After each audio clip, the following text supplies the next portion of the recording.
Sorted ആയിട്ടുള്ള അറയിൽ നിന്ന് ഒരു എലമെന്റിനെ കണ്ടുപിടിക്കാൻ വേണ്ടി യൂസ് ചെയ്യുന്ന ഒരു സെർച്ചിങ് ടെക്നിക്കാണ് ബൈനറി സെർച്ച് എന്ന് പറയുന്നത്.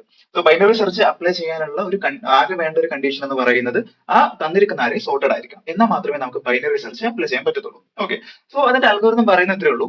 സോ എന്റെ കയ്യിൽ ഇവിടെ അറേ ഉണ്ട്, അതിൽ 1 to 9 വരെയുള്ള നമ്പേഴ്സ് ഉണ്ട്. സോ ഇവിടെ അറേ സോർട്ടഡ് ആണ്. ഓക്കെ, സോ എന്റെ ക്വസ്റ്റൻ എന്ന് പറയുന്നത് എനിക്ക് ഇതിൽ 3 എന്ന് പറയുന്ന എലമെന്റ് ഉണ്ടോ എന്നുള്ളത് കണ്ടുപിടിക്കണം. ഓക്കെ, സോ ലീനിയർ സെർച്ച് ആണെങ്കിൽ ഞാൻ അറേയുടെ സ്റ്റാർട്ട് തൊട്ട് എൻഡ് വരെ ഐറ്ററേറ്റ് ചെയ്ത് കണ്ടുപിടിക്കണം. സോ നമ്മുടെ ബൈനറി സെർച്ചിനെ കുറിച്ചാണ് പറയുന്നത്. സോ ബൈനറി സെർച്ചിൽ ആദ്യം ചെയ്യേണ്ടത് എന്താണെന്ന് വെച്ചാൽ നമ്മൾ ഈ തന്നിരിക്കുന്ന അറേയുടെ മിഡിൽ എലമെന്റ് കണ്ടുപിടിക്കണം. ഓക്കെ, സോ ഇവിടെ എനിക്ക് 9 എലമെന്റ്സ് ഉള്ളത്, ഞാൻ അതിന്റെ എല്ലാത്തിനും ഇൻഡെക്സുകൾ ഞാൻ താഴെ കൊടുത്തിട്ടുണ്ട്. ഓക്കെ, സോ ഇവിടെ എന്റെ മിഡിൽ എലമെന്റ് എന്ന് പറയുന്നത് 5 ആണ്.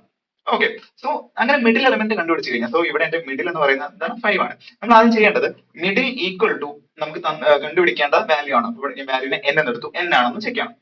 ഓക്കെ, സോ ഇവിടെ മിഡിൽ എന്ന് പറയുന്നത് എന്താ 5 ആണ്. 5 ഈക്വൽ ടു 3 ആണോ? അല്ല.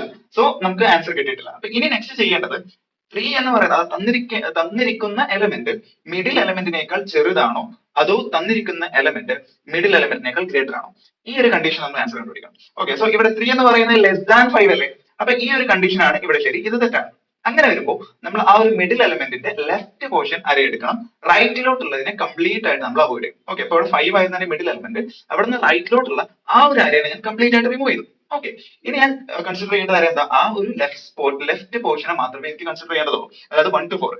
ഇനി അവിടെ ഞാൻ സെയിം സാധനം അപ്ലൈ ചെയ്യും, അതായത് മിഡിൽ എലമെന്റിനെ കണ്ടുപിടിക്കണം. ഇവിടെ നോക്കുമ്പോൾ എനിക്ക് മിഡിൽ 2 എലമെന്റ് ഉണ്ട്.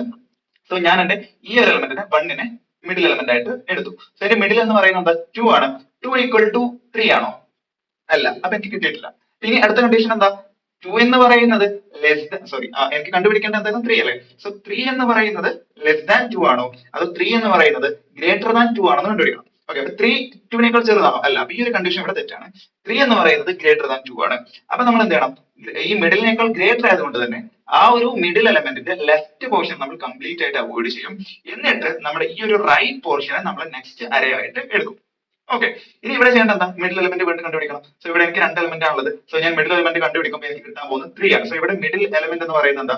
3 ആണ്. ഓക്കെ, സോ ഇവിടെ എനിക്ക് എന്റെ കണ്ടീഷൻ എന്താ? ഇവിടെ മിഡ് എന്ന് പറയുന്നത് n ആണോ? അതായത് 3 ഈക്വൽ ടു 3 ആയി. സോ എനിക്ക് എന്ത് കിട്ടി? എന്റെ ആൻസർ ഈ അറേക്കകത്തുണ്ട് എന്നുള്ളത് ആൻസർ കിട്ടി. എന്റെ ഇൻഡെക്സ് വരുന്നത് 2 ആണ്. സോ ബൈനറി സെർച്ചിന്റെ കോംപ്ലക്സിറ്റി എന്ന് പറയുന്നത് O ഓഫ് ലോഗ് n ആണ്. ഓക്കെ, സോ ഇതിനെ ലീനിയർ സെർച്ച് വെച്ച് സോൾവ് ചെയ്യുവാണെങ്കിൽ അതിന്റെ കോംപ്ലക്സിറ്റി വരുന്നത് O ഓഫ് n ആയിരിക്കും. So complete DS and problem solving series വേണമെന്നുണ്ടെങ്കിൽ കമന്റ് ചെയ്യാം.